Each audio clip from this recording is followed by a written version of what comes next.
இப்போ பார்த்தீங்கன்னா வஞ்சர கருவாடு சரிங்களா. வஞ்சர கருவாடை தான் நல்லா மஞ்சள் தண்ணியில் சுடு தண்ணியில் போட்டு அலசி நல்லாத்தையும் ரெடி பண்ணி வச்சுருக்கோம். இப்போது இந்த வஞ்சர கருவாடை எப்படி பண்ணுறதுன்ற காமிக்கிறேன். இந்த கருவாடம் பார்த்திங்கன்னா நம்ம மீனவனை தூத்துக்குடியிலேருந்து வாங்கியிருக்கோம். அந்த வஞ்சர கருவாடை நல்லாவே இது பண்ணி வச்சுருக்கோம் கழுவி. அதுக்கப்புறம் இதை வந்து பெரட்டி ஒரு மசாலா மாதிரி ரெடி பண்ண போகிறோம். குழம்பு மாதிரி தொக்கு மாதிரி இல்லாமல் ஒரு மசாலா மாதிரி ரெடி பண்ண போகிறோம். அதுக்கு தேவையானது என்னன்றதை பார்ப்போம்.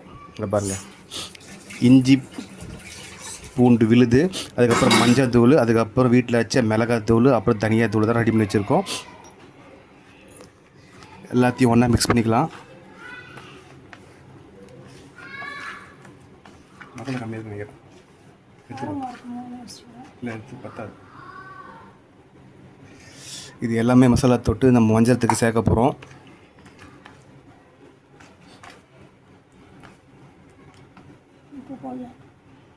சரி, கலக்கு பார்க்கலாம். ஆல்ரெடி உப்பு இதில் இருக்குன்றதுட்டு உப்பு போடல, வேணுன்ற மாதிரி பார்த்து செக் பண்ணி பாட்டுங்க. உப்பு நார்மலாக போகிற மாதிரி போட்டு அதுக்கப்புறம் கறிக்க ஆரம்பிச்சுன்னா சாப்பிடவே முடியாது. ஏற்கனவே உப்பு வந்து கருவாடு அதிகமாக இருக்கும், அதனால் பார்த்துட்டு சேருங்க. பாருங்கள், இது மாதிரி நல்லா பெரட்டி, இது ஒரு புது ட்ரை பண்ணுறோம், ஃபஸ்ட் டைம் ட்ரை பண்ணுறோம். அது ரெண்டாக வடிக்கிறியா பாரு, இது பெருசாக இருக்குதுங்க. அது ரெண்டாக வடி. சரி, ஓகே. அதான் முள்ளுக்குது, வடிக்க முடியல. பிரிக்க முடிஞ்சால் பிரிச்சிரு ரெண்டா. அந்த பின்பக்கம் பிரி. நீங்கள் எடுக்க முடியுதா? எடுத்துரு. முள் மட்டும் தனியாக எடுத்துரு. ஹார்டாக இருந்தது ரொம்ப. இதே மாதிரி மசாலா போட்டு எல்லாமே சூப்பராக ட்ரை பண்ணி பாருங்கள், எப்படி வருதுன்னு சொல்கிறேன். இது கொண்டாலும் மசாலா ஊற வச்சு ஊறட்டும். அதுக்கப்புறம் அது வந்து எண்ணெயில் போட்டு பொரிக்க போகிறோன்னா இது மாதிரி வறுக்க மாட்டோம், இது வேறு மாதிரி.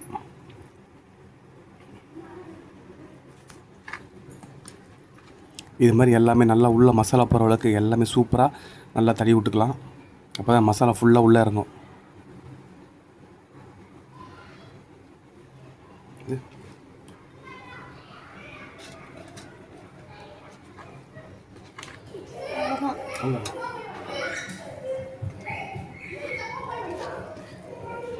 இன்றைக்கி கருவாட்டு குழம்பு, வஞ்சரம் ஃப்ரை, அதுவும் கருவாட்டு வஞ்சரம் ஃப்ரை அடி தூள் கலப்ப போகிறோம். அவ்வளோதாங்க. தட்டி வச்சாச்சு, ஊற வச்சு கொஞ்ச நேரம் ஆகட்டும். அதுக்கப்புறம் எப்படி இருந்து காமிக்கிறோம்.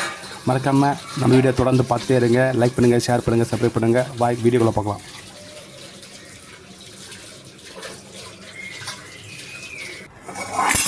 பாருங்கள், நல்லா கொதி வரும்.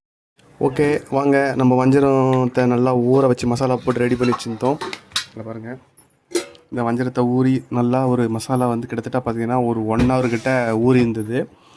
ஊறின வஞ்சரத்தை எப்படி வந்து தவா ஃப்ரைன்ற மாதிரி நம்ம பண்ண போகிறோம். இந்த கருவாடை, அதாவது நெத்திலி கருவாடை வந்து ஃப்ரை உப்பு மிளகா போட்டு தவாவில் பண்ணுவாங்க, பார்த்துருப்பீங்க. நம்ம வஞ்சரத்தையே மசாலா போட்டு கிட்டத்தட்ட 1 hour நல்லா ஊற வச்சு அந்த இதெல்லாம் உள்ளே இறங்கிச்சு, இதெல்லாம் இருக்குது. இப்போ வந்து தவாவில் வந்து ரெடி பண்ணி எண்ணெய் ஊற்றி வச்சுருக்கோம். நல்லா மேரினேட் பண்ணியிருக்குது, நல்லா மசாலா உள்ளே இறங்கியிருக்கு. அதாவது வஞ்சரம் தவா கருவாடு தான் நம்ம இன்றைக்கி பார்க்குறோம். வஞ்சரம் மீனை ஃப்ரை பண்ணியிருப்பீங்க, வஞ்சர கருவாடை ஃப்ரை பண்ணியிருக்கீங்களா? சாப்பிட்ருக்கீங்களா? டேஸ்ட்டை பார்த்துருக்கீங்களா? இன்றைக்கி இந்த வீடியோவில் நீங்கள் பார்க்க போகிறீங்க எல்லாமே.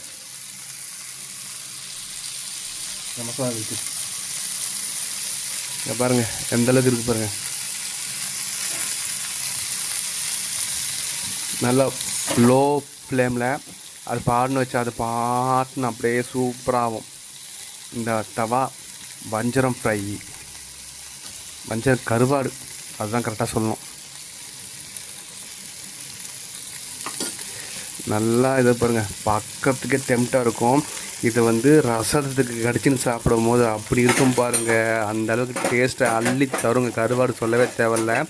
அது ரசத்துக்கு, சாம்பார் சாதத்துக்கு சூப்பரான ஒரு டிஷ்ஷனே சொல்லலாம்.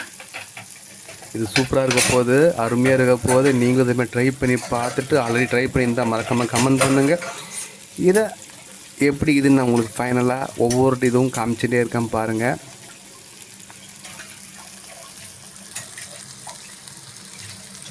இங்கே பாருங்கள் பீஸ் பீஸாக அப்படியே ஃபுல்லாக அப்படியே பார்க்கும்போது எப்படி இருக்குது பாருங்கள்.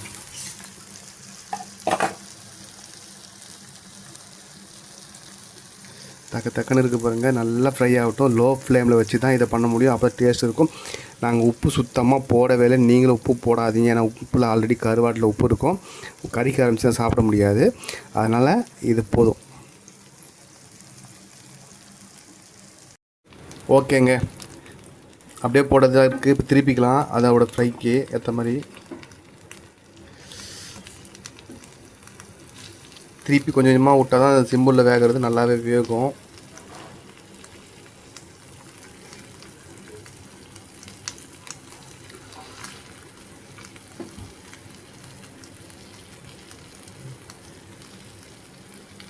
திருப்பி திருப்பி விடணும். அப்போ தான் இந்த முருவில் அந்த இது கிடைக்கும்.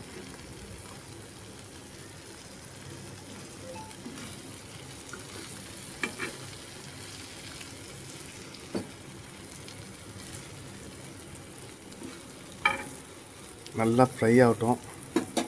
லைட்டாக கொஞ்சம் எண்ணெய் விட்டுக்கலாம்.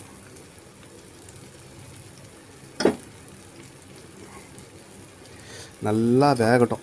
இதே மாதிரி கொஞ்சம் கொஞ்சமாக லோ ஃப்ளேமில் வச்சு திருப்பி விட்டுட்டு நம்ம வந்து பார்க்கும்போது அது ஃபைனலாக ஒரு ஃப்ரை மாதிரி வரும். நல்லா டீப்பாக வெந்ததுக்கப்புறம் அதுக்கப்புறம் அதை வந்து சைடிஷாக தொட்டு சாப்பிடும் போது அடிக்கும் பாரு, நம்மளுக்கு அந்தளவுக்கு அடிக்கும் டேஸ்ட்டு.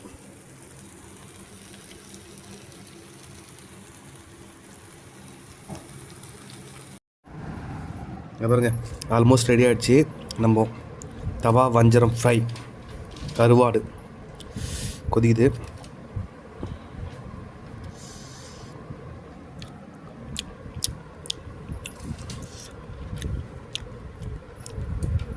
தவா ஃப்ரை நல்லாவே ஃப்ரையாக இருக்குது. வஞ்சரம் கருவாடு மாதிரி நல்லா ஃப்ரையாக இருக்குது. சால்ட்டு மட்டும் கொஞ்சம் அதிகமாக இருக்குது. சால்ட்டை மட்டும் கொஞ்சம் நீங்கள் எப்போவுமே அது என்ன பண்ணலான்னு பார்த்து அது கழுவி எடுத்துருங்க. இந்த பாருங்க எந்த மாதிரி ஸ்லைஸாக இருக்குங்க.